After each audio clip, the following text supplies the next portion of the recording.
Imagine a new kind of investing, a potentially life-changing way to invest that honors biblical principles, the kind of principles that you and I grew up with. Since 1994, Timothy Plan has made biblically responsible investing possible, offering mutual funds and ETFs that are filtered for biblical principles. Don't compromise your values. Invest with Timothy Plan. Ask your financial advisor or call Timothy Plan at 1-800-TIM-PLAN. Again, that's 1-800-846-7526 and discover what it means to be a biblically responsible investor. Investing involves risk, including possible loss of principal. Before investing, carefully consider a fund's investment objective, risks, charges, and expenses contained in the prospectus available at timothyplan.com. Read carefully before investing. Mutual funds distributed by Timothy Partners Ltd. and ETFs distributed by Foreside Fund Services LLC. As a paid testimonial, there is no guarantee of future performance and each experience will differ. Well, hello, welcome to another edition of the MemoPOD. I'm glad that you took the time for us today, and I'll tell you, this isn't going to be a lot of fun to get into.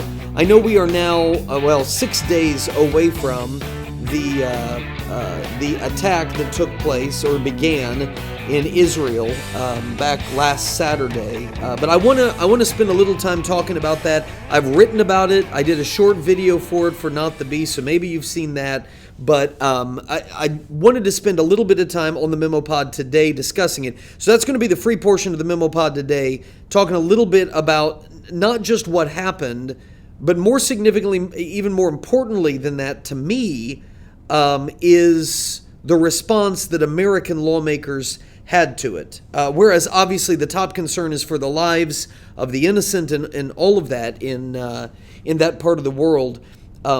What we Americans need to pick up on from all of this is where some of our lawmakers are, and it's not good. It's not good at all. So that's what we're going to get into here on the free portion of the MemoPOD today. In the second half, we're going to switch gears entirely and talk about, several of you know the guy out in Colorado, the baker out there in Colorado, Jack Phillips, the guy that does the baking, the cake, the Masterpiece Cake Shop is what it's called. It's I know it's Phillips. Is it Jack Phillips? Yeah, it's Jack Phillips. What he has gone through before about the gay couple that wanted him to bake their wedding cake and all of that, and he said, you could buy a pre-made cake, but I'm not going to cater to and use my talents for something that goes against my convictions. And it's been a never-ending assault, and it's still going on. Different people, but same movement. And the latest has now been filed in court. So I wanted to get into that and whether or not the term persecution should really be used for this kind of stuff, or if there's a better way of saying it. But all of that will come up in the second half for those of you who are paid subscribers. I think it's something important for Christians to be mindful of, to pay attention to. But let me start here. I do my best. I do the best that I can. And you just have to take my word for it there. And maybe you think I could do a better job of it. I know some of you are frustrated that I try to do a better job of it. Some of you have been around longer and you remember maybe my tone being a little different before, and you kind of wish it was still that same way. I always feel bad when I get those emails, and I know I shouldn't. I mean, I am who I am, but I do sometimes feel like I've let people down. That, I thought you were a champion. I thought you were, and now you're more mealy-mouthed, and now you're more, they don't say forgiving. That would be nice. But anyway, I do give it my best shot to avoid political idolatry and tribalism. I give it my best shot to try to see the perspective that other people who believe differently than I do, that they have. And certainly I know I've gotten better at, and with the help of the Holy Spirit, I've gotten better at this, not expecting ungodly people to act in godly ways. I think that's one of the biggest mistakes that we Christians make, is we get really put out when ungodly people just behave according to their worldview. According to what? I'm going to act in a certain way because of what it is that I believe in my heart and in my soul. And sometimes I will act in ways that don't go along with that. It's called sin. And I don't like that, and I want to overcome that. But I do want to be obedient to what drives me and what I believe to be real. It's not any different with the world. They may not worship God, but they worship a God, small g, and they are fervently acting in accordance with his will, which his or her will, them. They're gods of their own little universe. They believe that's the way things are, and that's what drives them. And so I should not be surprised when they do that. Now, I can try to point out why that's foolish. I can try to point out why that's a dead-end road. I can try to point out how that's contradictory, self-contradictory, and it's going to fall apart, and it's not a good way to build your life, and I want to do all those things. But getting mad that people don't obey God when they don't even believe in him, or if they believe that he's out there, they certainly don't agree with the idea of his lordship, it's kind of fruitless and pointless, and I don't think is very appealing to them.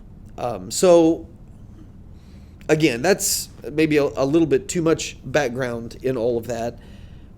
But I do try to see from other people's perspective why they're acting and doing the things that they're doing. And I do try to understand that there will be believers that have different political beliefs than me and come to different conclusions.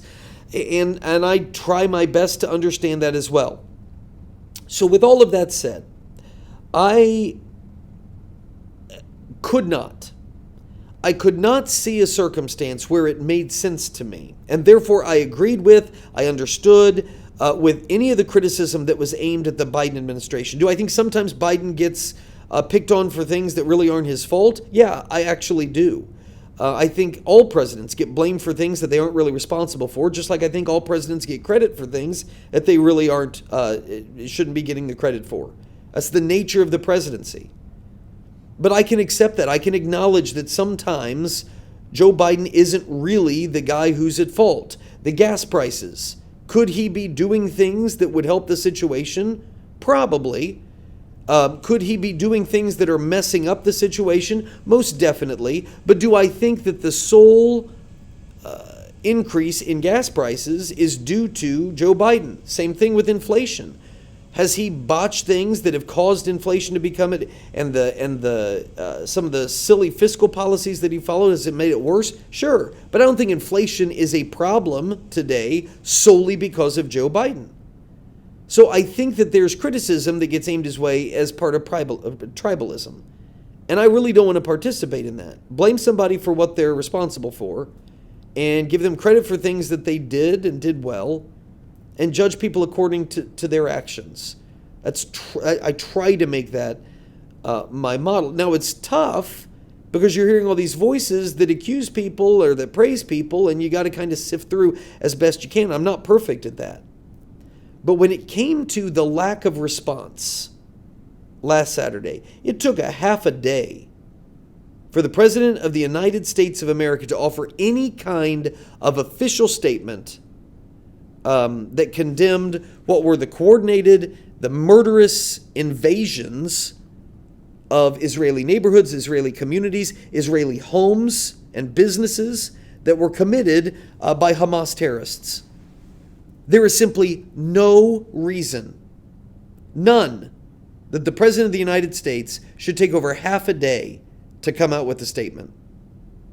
It was deafening silence, not in our era today. Now, if you go back to 1941, when the news of Pearl Harbor was breaking, can I understand why in real time FDR wasn't out there on the radio talking about it? Well, sure. We're putting bits and pieces together. We don't really know what's unfolding. Okay, you could have just gotten on Twitter and seen what was happening in Israel because they were posting cell phone videos. It was right in front of your face.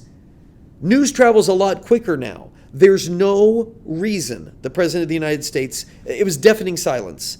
And I'll tell you, it was unacceptable from a multitude of angles. Let's look at the different angles here. You have, by the way, I never mentioned this. I should have done this at the very beginning. I'm in a different location. Many of you know we're going through a move right now, so for the time being, the heck hole is not usable at this point in time. We're doing our best to preserve it and move it to a new location and equip it there, but right now it's not usable. It's not functional. And so that's why I'm in a different location. Got the American flag, though, and some cardboard cutouts on either side. No, I'm not showing you their faces because you'd wonder why I have them. No, I mean, like it would be... What did I just do? No, I don't want to switch. Well, I clicked a button and something freaked out on me. I'm still here, right? Yeah. All right, I'm just going to give you a quick peek who they are, okay? Yep. You saw them, didn't you? All of those, and that's just 4 of the, what are there, 12 or 13 in this room? All of them were gifts. All of them. I'm going to sit up a little bit. I'm slouching. But I slouched so that you couldn't see those back there. Okay, I totally got off topic. I think it's unacceptable from 3 different angles. Let's look at each of them. Okay, first of all, a moral perspective. Egregiously passive to wait that long, to not immediately come out, call for Hamas to cease and desist, or face the wrath of not only Israel, but all of Israel's friends.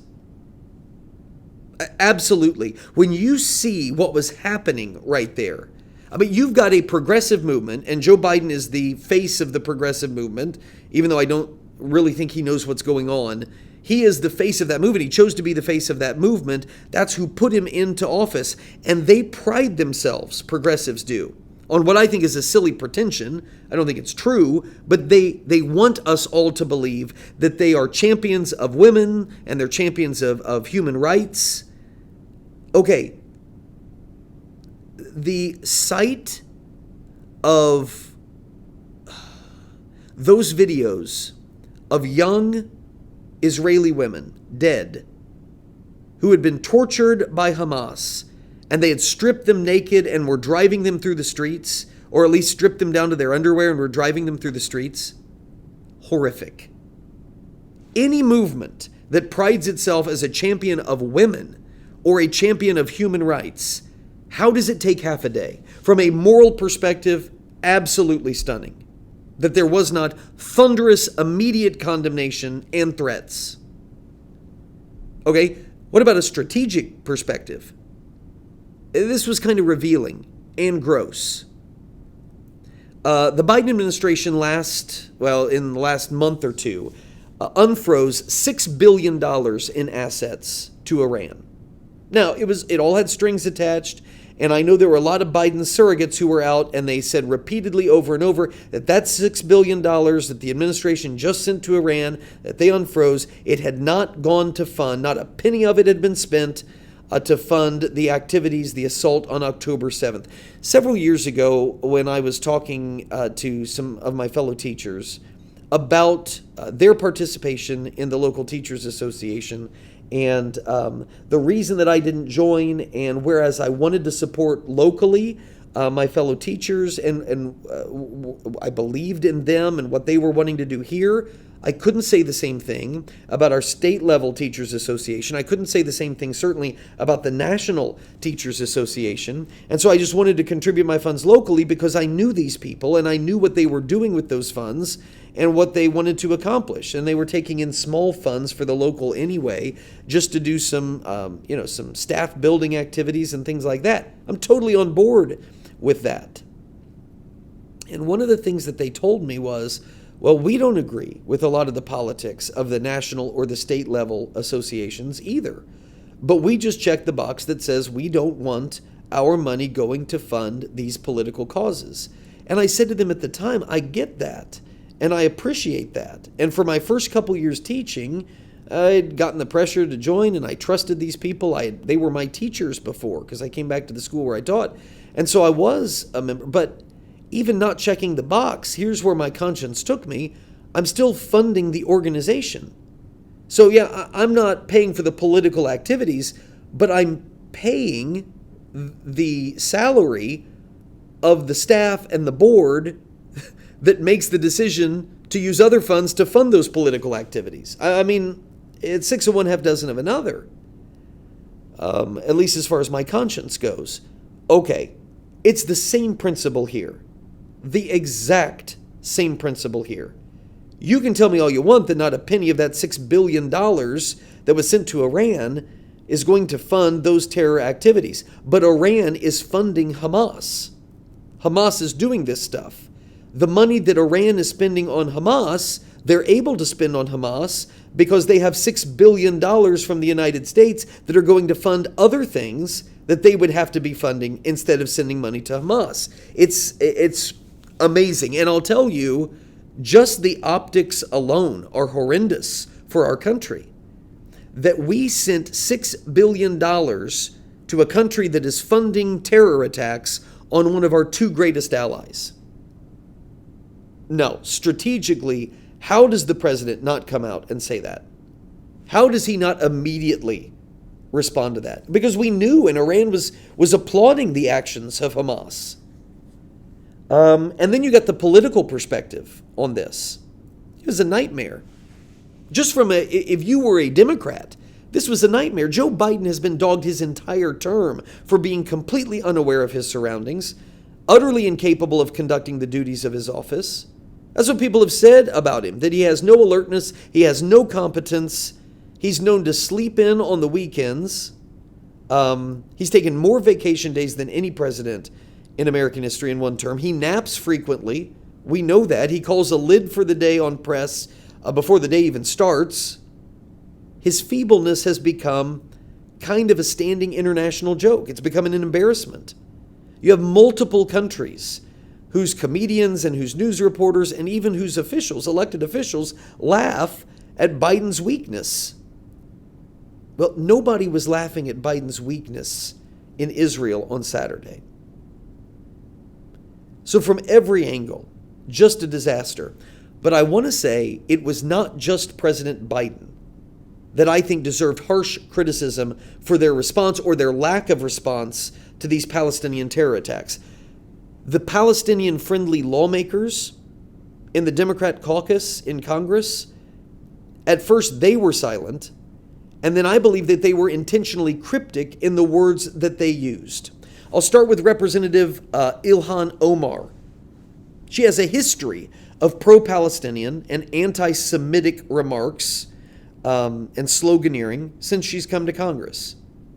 That's been her mode of operation. And she offered what appeared to be, on the surface, a condemnation of the slaughter in Israel. But upon close inspection, she did more than that.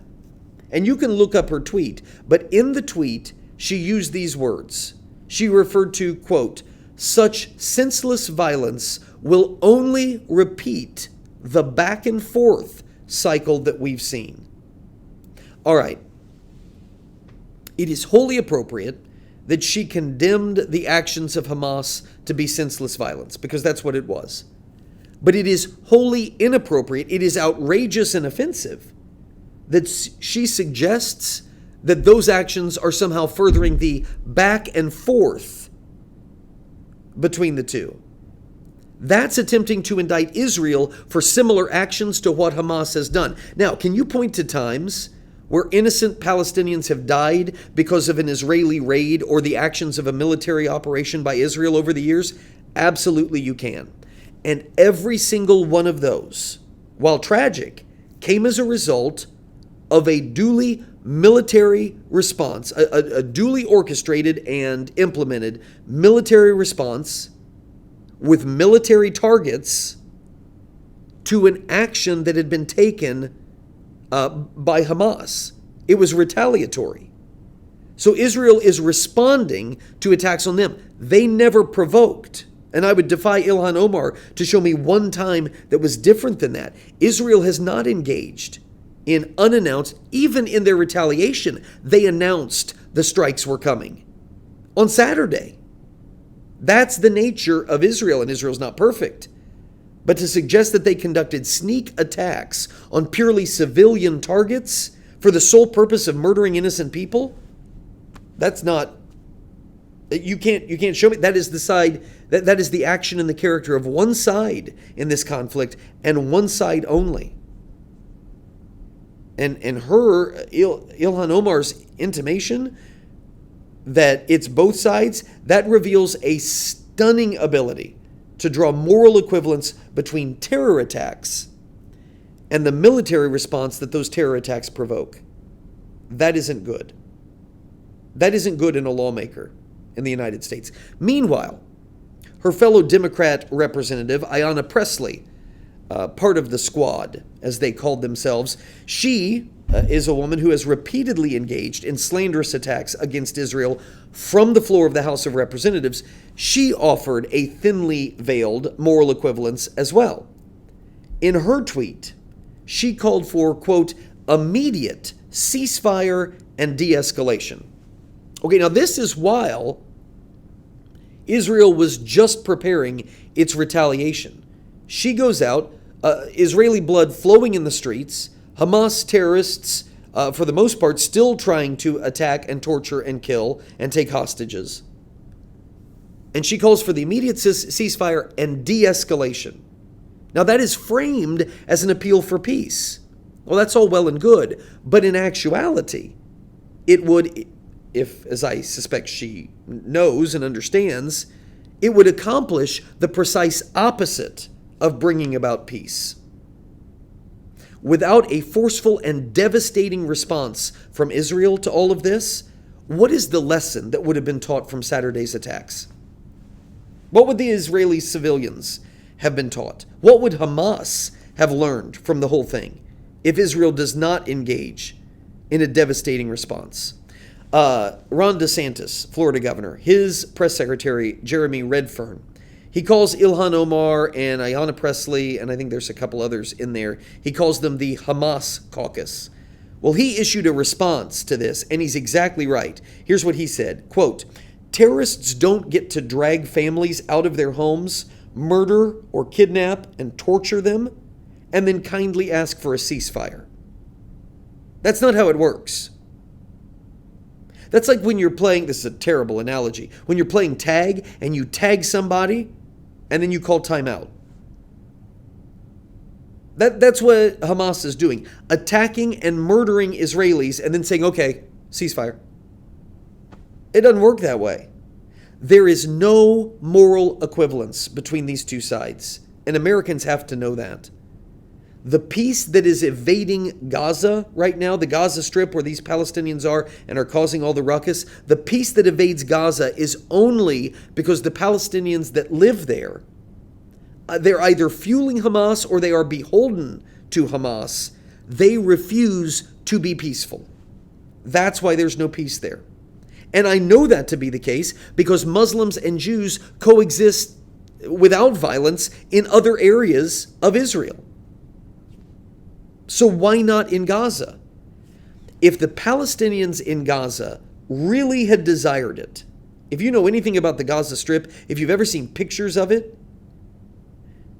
if they would have desired it, they could have turned their entire area, they could have turned that entire area into a thriving, prosperous, tourist-laden beach resort location. It would have been a destination location for people around the world. If they had wanted that, if they truly wanted peace, but instead they chose endless jihad.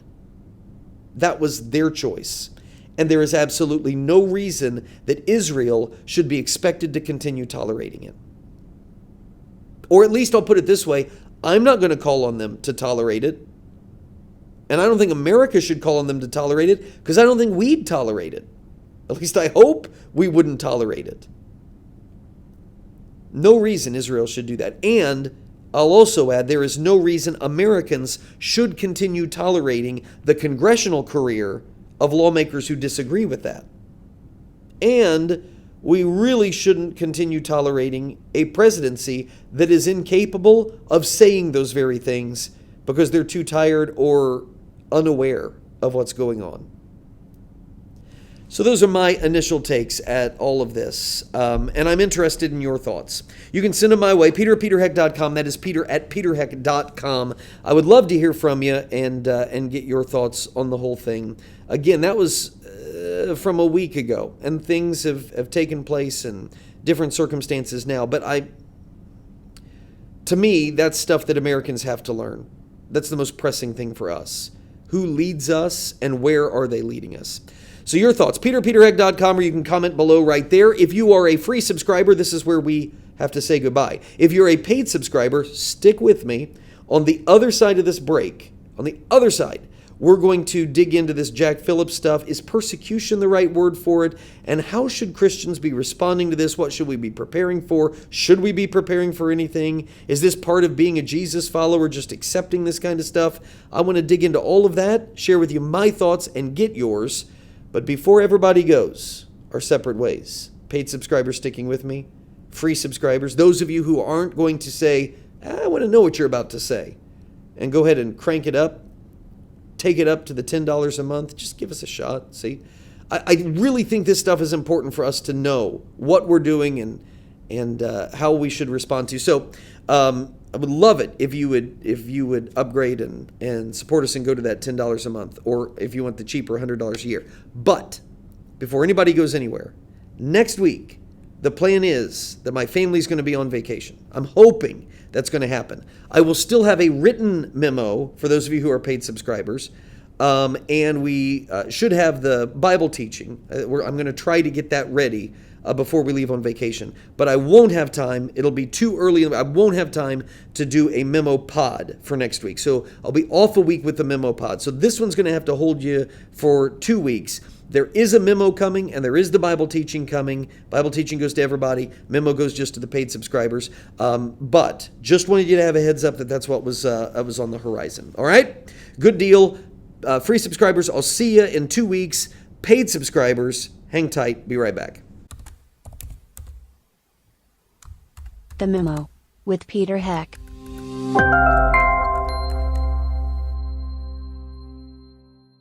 Please patronize and thank all the sponsors of the Heck podcast, including McGonigal's Buick GMC, Terrell's Auto Service, Norris Insurance, Stevens Machine, Creative Financial Center, Indiana Right to Life, Tri-Green Tractor, the Indiana Family Institute, Hartman Family Farms, Liberty Financial Group, the Wyman Group, and J. Watson Creations.